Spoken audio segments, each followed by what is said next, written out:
sa atin lahat. It's another short ride for us for today. At kasama po natin uli ang Kuya Henry.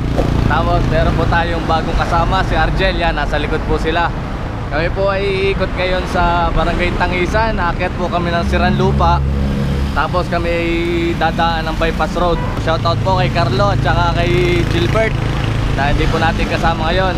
Sige po mga pidal, samahan nyo po kami ngayon sa aming short ride today. Woohoo!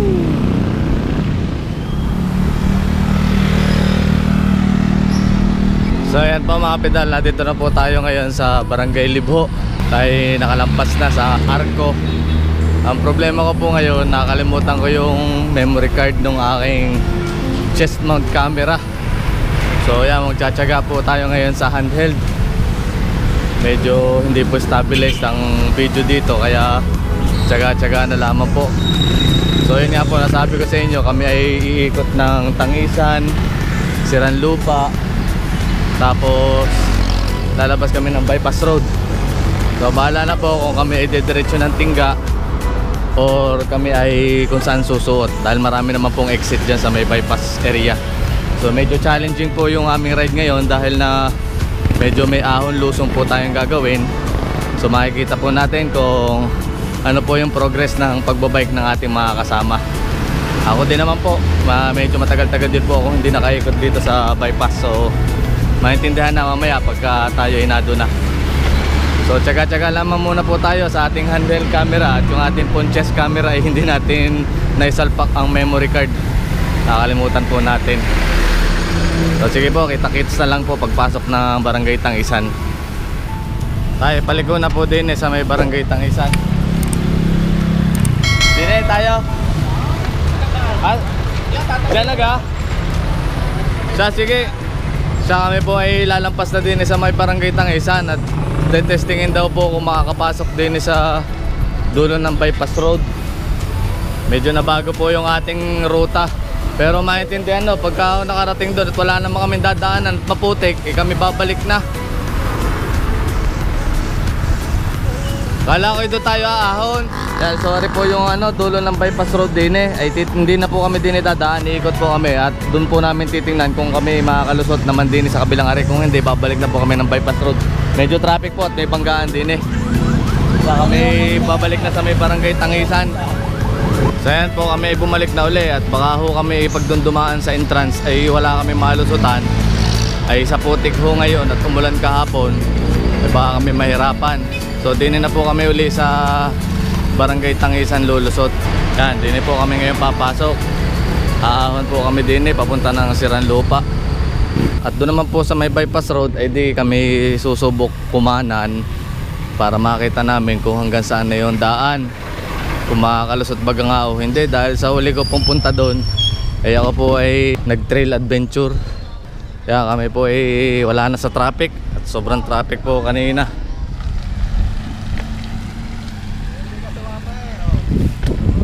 Yan, kami ay nandito ngayon sa tulay. Yan, kami po ngayon ay natawid ng tulay din sa may papuntang Barangay Tangisan. Kami mag-aahon ngayon.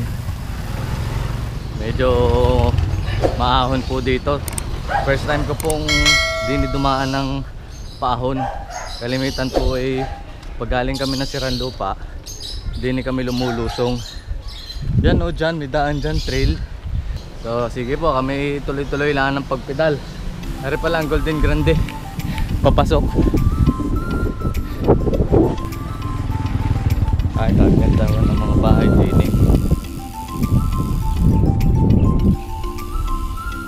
kami po ay kasalukuyan pa rin nag-aahon din Hindi ko po sure kung ari Siranlupa na. Nasaan na kaya tayo? Tatay, barangay ano na po ito? Siranlupa na po. Salamat po. Kami daw po ay nasa Barangay Siranlupa na. Ginagawa po ang kalsada din pinagaganda. Gandang umaga po. Ayan, dito na ho kami sa bypass road. Ito po yung ating landmark, yung barangay hall din Tayo kay kakanan, kakaliwa. Ari pala po ay in-expand na. So malaki na kalsada din Yan, kami po ay nadinin na ngayon sa bypass road. Dari pala po ay garnin na, guhap na.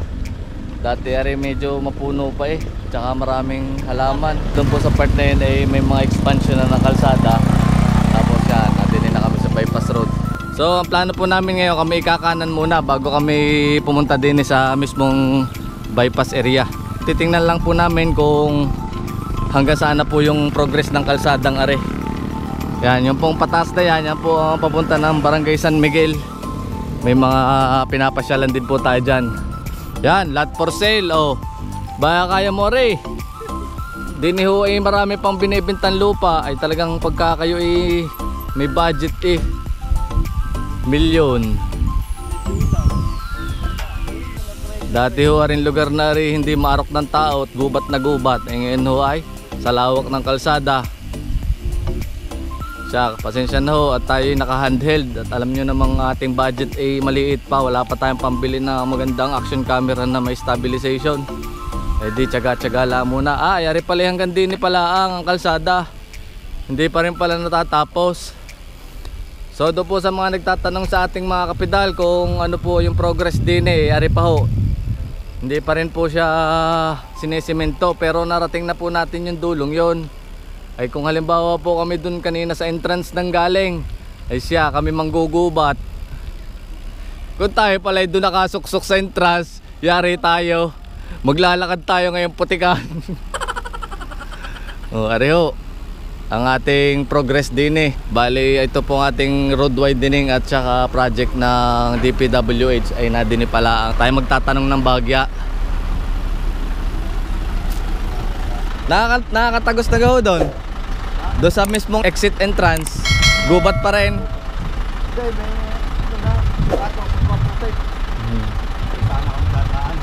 Napuntahan ko na ho yun, kaso hindi pa bukas yung na doon. Hindi ako nangana na. Hindi pa ho abot yun. Dahil puro gubat pa yun yan ho. Ayun guys, paahon pa din.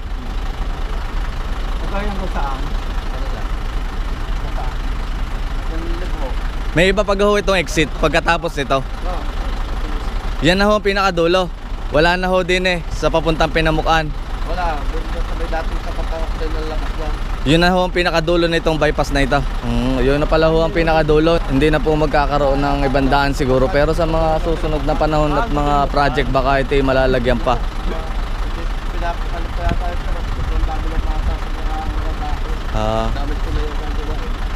Pero palalakihin ng kalsada dahil truck ang mga dadaan So yan po, ang bypass project po ay sa may Libhulaang. Ay di siguro palalakihin na lang ang kalsada sa exit at saka sa entrance para makalusot ang mga malalaking truck. So yan po, busy po sila ngayon. Butit hindi po kami dumaan doon sa dulo at napakaputik po doon. Talagang yari ang aming mga sapatot. Sige yan, salamat tot. Kami nakarating uli din So ayan po yung mga update dito sa bypass road, Startol Pinamukan project. So sabi po sa atin na ating nakausap ay ang exit po nito at entrance ay sa laang sa parteng Libhuna. Dahil hindi na po siguro makakagawa pa ng ibang ruta dahil marami daw po mga bahay na madadaanan. So ayan po, napakaluag po ng kalsada dito ngayon. Ito po ay pwede sa mga naglalakad, nagja-jogging. Yan, gaya po natin nagbabike. Malayo-layo sa traffic. Ito po yung gaya ng aming dinaanan kanina sa may Palyukan. At saka sa papuntang Libho ay talaga pong napaka-traffic. Kaya lang kayo nakapunta din na nakabike. Kung tayo aahon, kaso pag tayo dumiretso din sa kaliwa, sa kanan, hindi tayo naman ipahon ng paahon, makakarating na tayo ng Kumba. Sa Canada pagka sa susunod sigurong balik yung medyo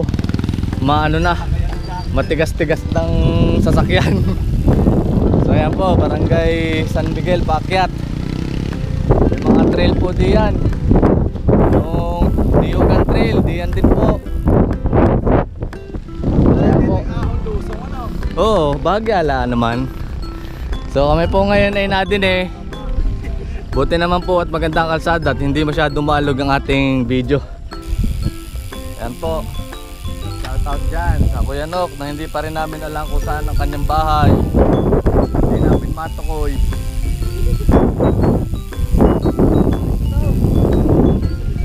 Woo! Ganda din eh.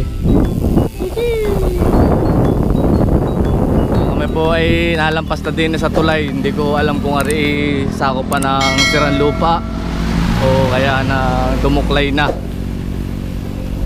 Wala pa po kasi mga signage din eh. Ito pala po yung papunta ng Conde. So ito pong dinaanan nating tulay doon, yung po yung boundary ng Siranlupa at saka po ng papuntang Conde. First time po mag-ahon sa bypass road ng Kuya Henry. Eh si Argel, kayang-kaya naman yan. Sanay na rin. Yan, tsaga-tsaga muna po tayo sa ating GoPro Hero 4. At medyo dahan-dahan po ang takbo para hindi po malog. So ito po yung crossing ng Conde. Ari po ating kanan yung Conde are. Pababa ng Libo sa Talipapa. Tapos diretso pa rin kami ng bypass road. Medyo matarik po ang lusong din ay. Kaya hindi na po tayo magbibideo. So yan po, nakalusong na kami din eh. Ito po ay tulay naman. Boundary naman po ito ng papuntang Kumba. Tapos papunta naman po tayo ng Dumuklay. Chill ride lang po tayo. Siguro magko-content lang tayo ng bahagya. At hindi nga po natin maipakita ngayon ng maayos yung dinadaanan natin. Pero doon naman po sa mga malimit din eh di alam na. Ang atin lamang po ang purpose ay may pasyal rin mga are. At ma-update din po tayo doon sa bypass road kung ano na po yung progress doon sa may dulo. Yung palabas ng Libho exit. Kaya dito na po kami ngayon sa Dumuklay crossing. Ari po yung gutuhan na ating pinupuntahan lagi din eh.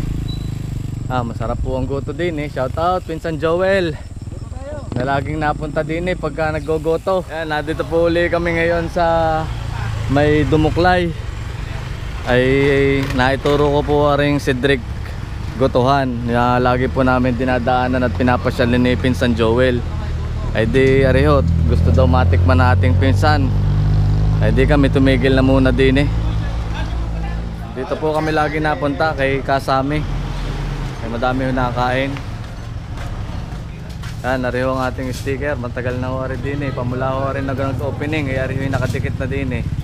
So yan po, kami po yung natapos ng mag-goto din eh kay Cedric's Gotuhan, kay Mang Sami. Tapos yan, narihon dalawang ari isusubok din sa paahon, packet ng Sampaga. So susundan lang po natin sila. Then tingnan natin kung hanggang saan po yung progress ng aming pagbabike ngayong mga nagdaang araw. Sige po mga pedal. Woohoo! So yan po, kami ngayon ay mag-aahon na din eh. Testing daw po, testing. So galing po kami diyan. Sayang hindi ko po nadala yung ating memory card sa ating chest mount para nakita natin yung ating trail. Pero okay lang, this time babalik po tayo dito. So yan po, kami ay bahagyang nadinig ngayon. Para na rin kaming nag-trail dahil may mga putikan din naman kaming dadaanan din eh. Ano ga? Kaya ga?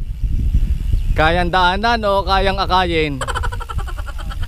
So yan po, putikan.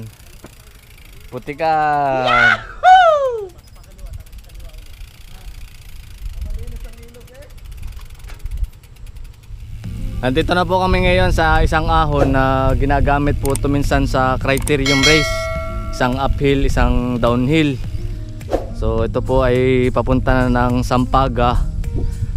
Ay di kami medyo mag-aahon lang ng bahagya. Kaya naman po aring utayin. Hindi pagka nga po medyo gaya namin galing sa gutuhan, mabigat ho ang aming karga ay baka. Kaya tingnan natin kung maaahon natin na rin ng solid. So yan po si Argel nasa unahan. Tapos ang Kuya Henry yan nasa likod na natin. Merong gambunga. Kung inapadaan sa mga putikan. Kaya namang hugasan na naman na rin bago ipasok ang bike. Yan, chill lang. Wala hindi yun natin may pakita yung ating mga lusong ngayon at wala ko tayong may video. Sa pagmamadali nakakalimutan ng memory card. So yan, pupuro garto lang ang ating video ngayon. Woo! Kaya naman. Ano, makunat ka? Kaya daw, kaya. Susunod ay ano na, Mount Banoy na. Ahon pa more. Banayad lang. So, yan po ang ating gradient. Napalo lang po ng 7, 8. Pero kanina po ay pumalo ng 10. So, okay pa din. Kaya pa naman to. Ito nyo naman. Nakakaahon na sa 8 grade at saka 10 grade. Susunod na tataas-taasan na natin ng gradient doon sa medyo mas matarik pa. So yan po, malapit na po tayo ngayon sa Sampaga. Yan, dito na tayo sa ibabaw. Kaya kaunti na.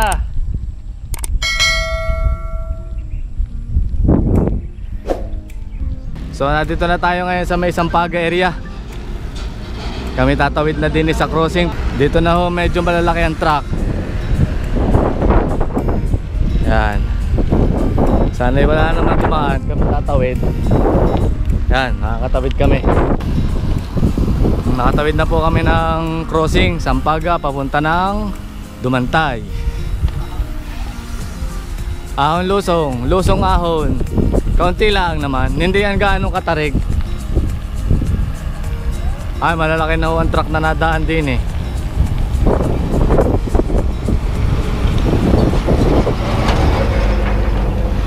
Dami pong truck. Kami na dito na ngayon sa Dumantay Crossing. Grabe, daming truck. Lalaki ng truck. Kami po ay din nadadaan sa Dumantay, papunta ng pababa ng Gulod. So medyo mainit na rin. Hintayin lang po natin ako, Henry. Pwede rin naman po kaming dumiretso dyan papunta ng Tingga sa may Startol exit. Pero di na yata. Ang lalaki ano. Kit ako. Kit ako. So that's it for our video for today. At nandito na po tayo ngayon sa Gulod, Itaas. Medyo marami din po tayong naikutang mga barangay. So ito pong ating dalawang kasama ay naipasyal natin sa mga barangay na nagko-cross din sa bypass road. Tapos kami napadaan na rin kay Cedric's Gotohan at nakasubok ng kaunti. Ay di kami po pauwi na. At rin dalawa pala ay papasyal pa sa aming pinsan kay Gilbert. At ako naman po ay kailangan na makabalik at may tawag na po sa shop. Meron po magpapuluan ng bike. Kaya sige po mga kapidal, don't forget to like, share, comment, and subscribe po sa ating YouTube channel. And pakiclick na rin po ang notification bell para lagi po tayong updated sa ating mga bagong videos. Ride safe po mga kapidal, and kita-kits lang po lagi sa daan. Hanggang sa muli. Woohoo!